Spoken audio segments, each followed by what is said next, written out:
Secara kalau tidak ini ya terganggu dengan praktek-praktek buruk dari media dan sebagainya, mereka lebih banyak hikmahnya sebetulnya. Kalau dari kasus Gus Miftah, Karena terbiasa, sebentar, saya akan sampai sana. Terbiasa dengan kehidupan yang tabi'i, alami, istilah bahasa Indonesia alami. Jadi sajiah kepada fitrah manusia.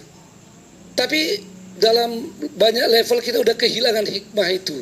Hikmah itu kan menempatkan sesuatu pada tempatnya. Yang kedua, mudah menghargai orang. Ya. Yang ketiga, tidak mudah bereaksi. Ya.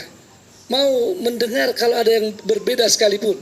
Saya alhamdulillah mengalami perjalanan panjang dalam dakwah. Tapi satu hal yang saya selalu jaga, saya siap untuk mendengar dan mau duduk dengan orang-orang yang bukan saja berbeda, bahkan menuduh. Ya. Saya sendiri pengalaman bisa dituduh dari kanan dan kiri. Ya. Orang sering menganggap saya alumni Saudi, wah ini Wahabi.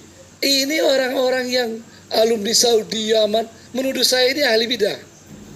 Harus begitu. Terus yang sebelah lagi menganggap saya ekstrim dan sebagainya.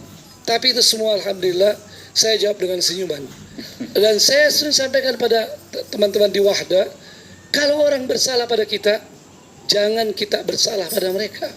Ini kami berharap yang namanya hikmah itu. Ya. Nah, kalau lihat hikmah dari tentu yang pertama Nabi kita Muhammad SAW. Bagaimana berhadapan dengan orang yang sebetulnya Nabi SAW mengatakan itu buruk, tapi Nabi bisa tersenyum sampai Aisyah heran. Ya. Begitu juga Nabi SAW sangat memahami bagaimana keadaan orang-orang itu sampai antum a'lamu bi umuri dunyakum. Dalam konteks pembicaraan kita, sesungguhnya ada yang sangat menarik dari Imam Malik. Ya. Imam Malik karena punya karya yang luar biasa, Al-Muwatta. Itu penguasa saat itu, ya, khalifah minta untuk ini dijadikan sebagai patokan satu-satunya untuk dunia Islam. Coba lihat hikmah seorang ulama luar biasa. Beliau bilang jangan. Ya. Padahal kalau kita, apalagi kalau jadi proyek, senang banget. Imam Malik melarang, jangan. Ya. Sebab ilmu ini sudah tersebar dan tentu akan ada perbedaan-perbedaan dalamnya. Tadi banyak telepon saya lihat, Kiai. Iya, ini ada telepon informasi. Ini sekalian saya mau bicara hikmah di MUI.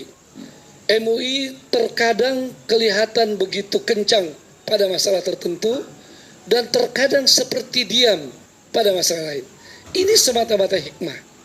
Kalau MUI tidak dengan hikmah, mungkin banyak persoalan besar terjadi di negeri kita ini. Ya tadi kalau Mas Aiman, saya sambil berlangsung ini banyak telepon, banyak WA, itu melaporkan saya di NTT, saya sudah tidak mau menyebut nama, ya, saya disebut tempat tertentu. Ini masjid saya sudah 21 tahun tidak diberi izin, ya, di beberapa tempat, ya.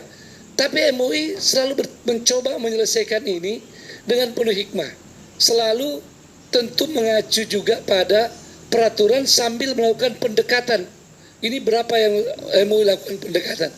Beberapa penceramah yang dianggap nyeleneh, orang tidak tahu kalau MUI memanggil mereka, mengundang mereka.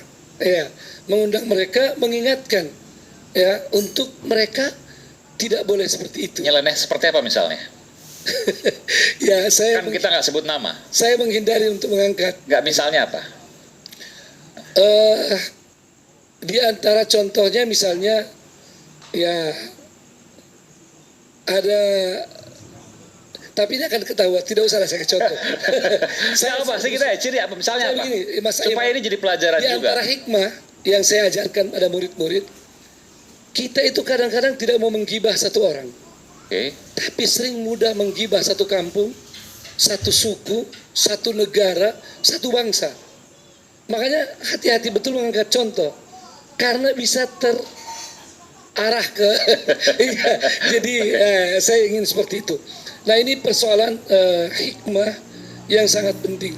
Maka bagaimana menyelesaikan persoalan kita ini? tentu sangat mendasar pada persoalan tadi etika dan hikmah tadi itu, dan ini tidak bisa instan, harus melalui pendidikan yang kuat, ya. Pendidikan dimulai daripada pencerahan, ya, lalu kemudian ditanamkan bagaimana sikap-sikap seorang muslim, seorang manusia terbaik, lalu kemudian baru ilmu. Makanya para ulama mengatakan, saya belajar adab 20 tahun baru belajar ilmu. Oke. Adab dulu, dahulu ilmu. Baik. Dan ini silsilah dalam Quran diajarkan. Yatlu alaihim ayati. Pertama pencerahan dulu, pendekatan persuasif. Lalu wa yuzakkihim. Ketika wa yuzakkihim ini penyucian hati, pembentukan karakter. Baru yang ketiga wa yu'allimun kitab, baru ilmu yang banyak. Ini yang tadi dikeluhkan termasuk oleh Cak Islah. Insyaallah kita akan tapi terakhir saya closing, saya setuju bahwa tetap harus ada yang namanya standarisasi. Karena ini adalah kehidupan majmuk. Perlu sekali dai kita ilmu etika termasuk wawasan kebangsaan. Wawasan kebangsaan sangat penting. Jangan terjadi kita mudah mengkafirkan, mudah membid'ahkan, mudah menyesatkan, atau juga mudah menerima hal-hal yang sudah melanggar agama, melanggar etika kebangsaan. Ini semua harus diluruskan. Terima kasih. Makasih, Kiai. Makasih, silakan.